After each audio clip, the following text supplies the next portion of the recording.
Så starter motoren. Win!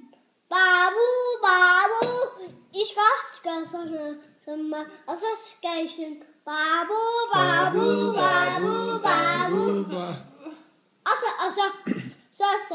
så åbner de døren, og sætter barn ud, og så lægger drengen op på barn, og sætter barn ind igen, og så lukker dørene. Og så starter motoren. Win! Babu, babu, babu, babu.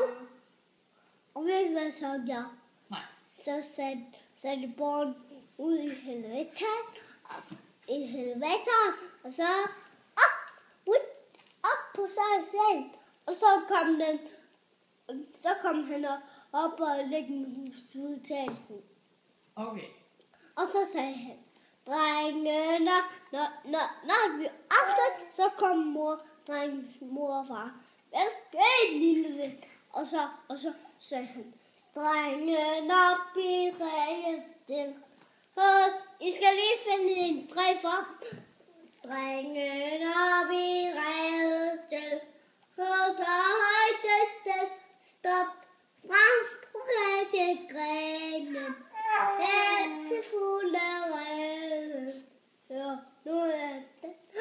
Der sker op, så knækkede grenen. Og det var lige jeg sagde en dreng, mor og far. Okay. Det var godt nok en god historie. Og hvad for en historie vil du høre? Kan du en god en? Ja, som der hedder, drengen kravler op på taget. På taget? Ja, den kender jeg godt. Må jeg høre den? Drengene kravler op på træet, men lige pludselig, der så han noget i vinduet. Og ved I, hvad han gjorde?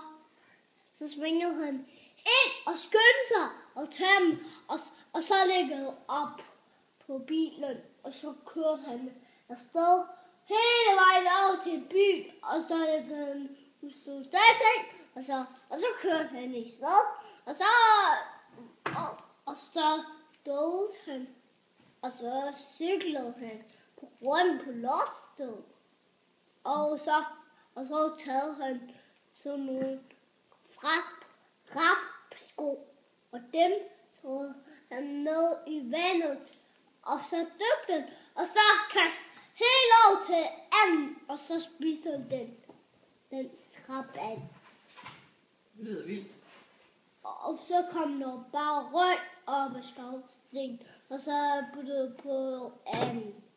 Og det var ikke så godt. Okay. Det var altså en god historie. Og hvad for en historie vil